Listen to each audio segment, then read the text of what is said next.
earlier today, Israel, or yesterday, Israel straight up came out and fucking said, I don't know what this shit is on the side, but Israel straight up came out and fucking said that the flotilla that was slated to reach the shores of Gaza was actually Hamas. Obviously, this is a change in attitude.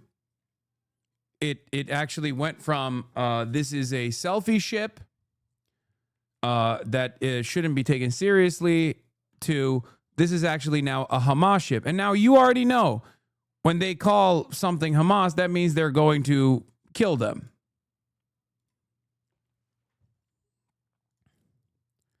Loud explosions have now been heard near the Sumud Flotilla fleet. A reporter on board on one of the flotilla ships is reporting that there has been a loud explosion near the fleet while drones fly overhead. The Marine VHF radios that the ships use are also jammed. Our reporter said no injuries were initially reported. We'll bring you more soon. As of an hour ago, the flotilla organizers have issued a statement rebuffing Israeli claims that they would deliver the flotilla aid to Gaza.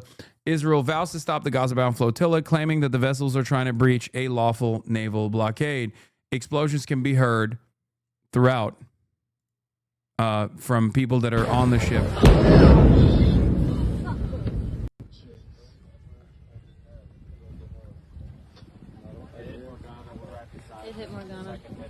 Drop site counts 9 attacks so far. Reports of 5 attacks on the Global Summit Flotilla, as well as at least 3 explosions. Drop site news reporter Alex Colston says he saw at least 1 explosion. Organizers say that one person on Yulara had their arm burned by an object drop from a drone. 15 drones were reported seen over Alma.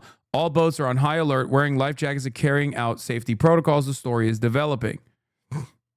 Update: there have been at least 9 attacks and at least 6 explosions over the past hour and a half. Organizers tell a drop site. Video is from Brazilian activist Thiago Avila. Alert. Unfortunately, the Global Summit Flotilla is being attacked once again. It's the 6th explosion that we hear. The first was on Oela boat, the second on Yulara boat, the third on Otaria boat, the fourth on Maria Cristina, the 15th in Salvadia. We just heard a new explosion here. They are throwing flashbangs at us. They are jamming the radio communication.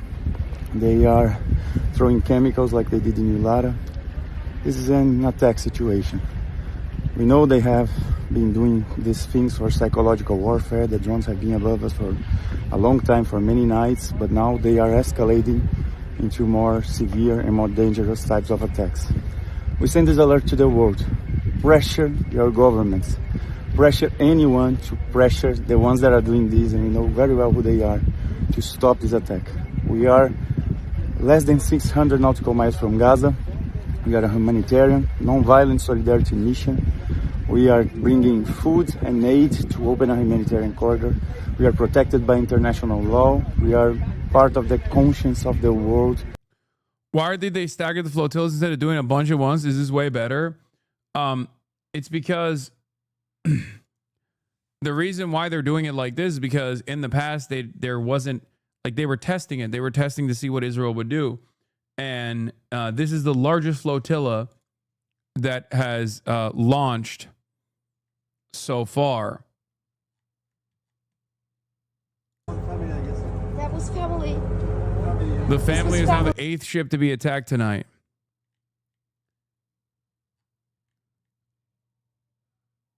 Once again, they are delivering humanitarian aid, and it's more so also a symbolic break through the unjustifiable Israeli blockade. Okay? Like, their goal is to deliver humanitarian aid directly to Gaza. And basically give confidence to the rest of the world that they too can do this.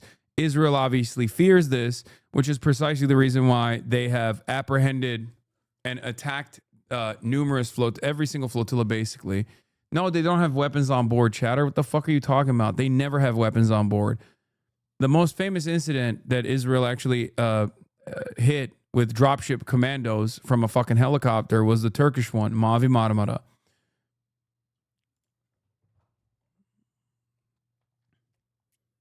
No, these are human rights workers and activists.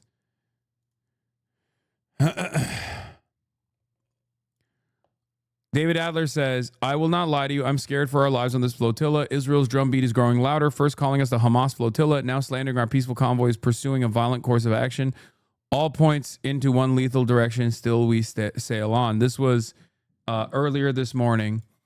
Israel Foreign Ministry. We were sorry to hear the response from the Hamas flotilla representative. The flotilla insists on pursuing a violent course of action and refuses our proposals to transfer in a coordinated and peaceful manner any aid that might be aboard the flotilla to the Gaza Strip via the nearby Ashkelon Marina. The response once again highlights the insincerity of the flotilla members and their mission to serve Hamas rather than the people of Gaza. If the flotilla continues to reject Israel's peaceful proposal, Israel will take the necessary measures to prevent its entry into the combat zone and to stop any violation of a lawful naval blockade while making every possible effort to ensure the safety of its passengers. We reiterate, if your intentions are sincere, transfer any such aid to Ashkelon Marina so that it can be forwarded promptly to the Gaza Strip in a peaceful and nonviolent manner. They do not want any eyeballs that are not like IDF to see what is going on inside the Gaza Strip.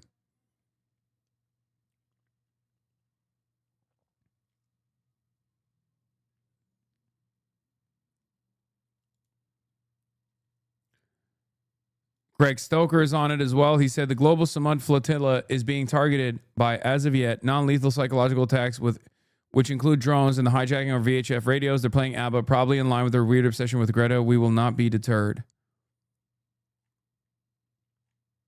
There are also reporters on this flotilla as well. There are human rights workers on this flotilla. Yeah, so they are doing everything in their power. Felix says, Israel does not think this sways anyone. If you're a true believer who's looking for them for talking points, give us the aid so we can safely distribute it at the sites where we also claimed Hamas provoked us into committing massacre after massacre isn't really worth using. It's really just proceduralizing whichever form of mass murder they want in their toolbox. This is them shouting, anyone going to stop us? Going once, going twice. After that, they have their on-ramp for shooting commercial jets out of the sky. Which is true. That's like, they have no care or consideration for anyone. It doesn't matter. You could have an American politician on there and they still would fucking shoot it.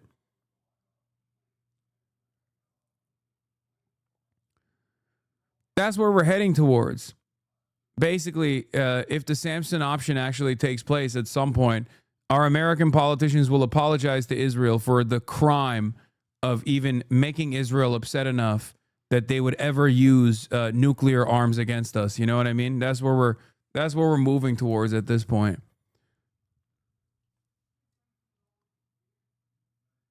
Yeah.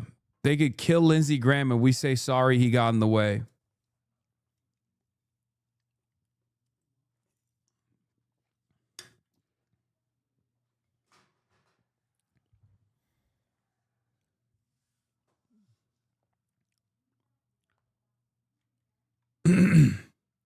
They did kill 3 to 4 American children in Qatar. No, they killed them in Lebanon yesterday. Yeah. What? Breaking. Trump envoy Tom Barak admits Israel bombed global Summit flotilla ships near Tunisia earlier this month. In an interview with the national news Hadley Gamble, Barak, special envoy to the region dealing with Syria and leading figure in the administration's Hezbollah disarmament push, said Hezbollah has zero incentive to disarm when Israel is attacking everybody.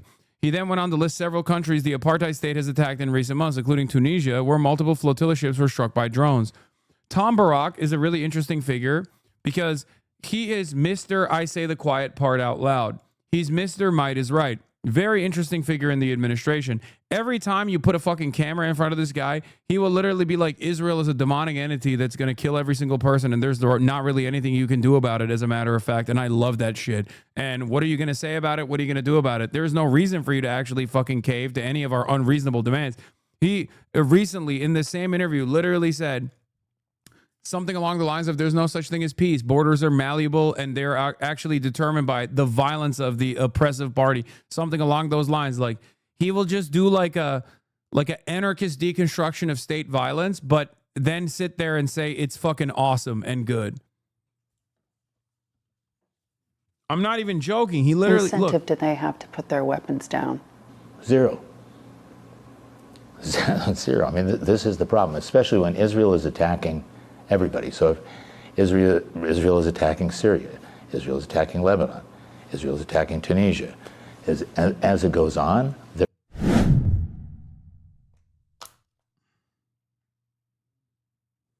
And what incentive do they have to put their weapons down? zero. Zero. What part of that is anarchist, my dude? No, not this. There's another. Official documents calling our entire flotilla. This is Quentin Quarantino, by the way, Hassan Abihed on one of the ships.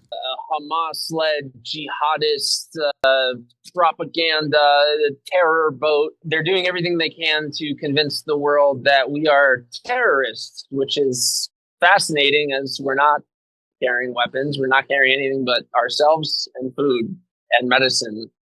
But, you know, I think that it goes to show that they do feel threatened by our mission, not because we actually are a threat, but because the mere thought of this humanitarian corridor opening and the world being able to feed Gaza disrupts what they're trying to do. They're very intent on starving children.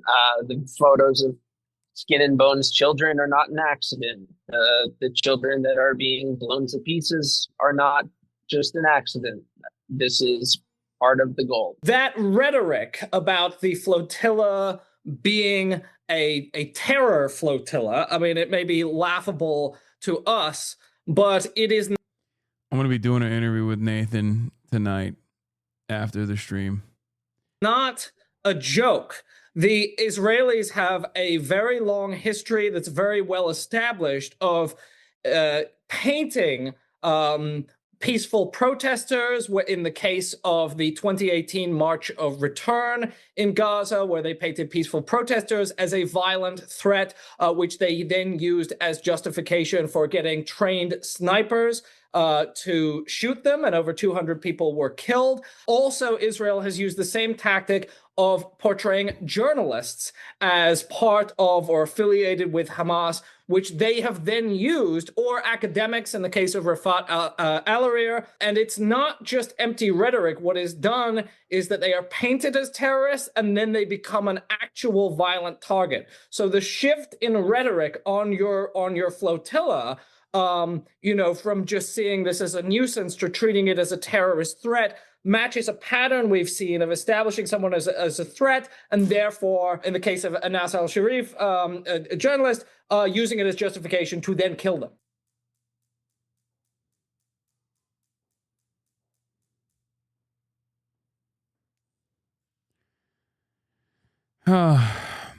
That's our socialist dandy daddy, Nate Robinson. Yeah, he's great. He's great.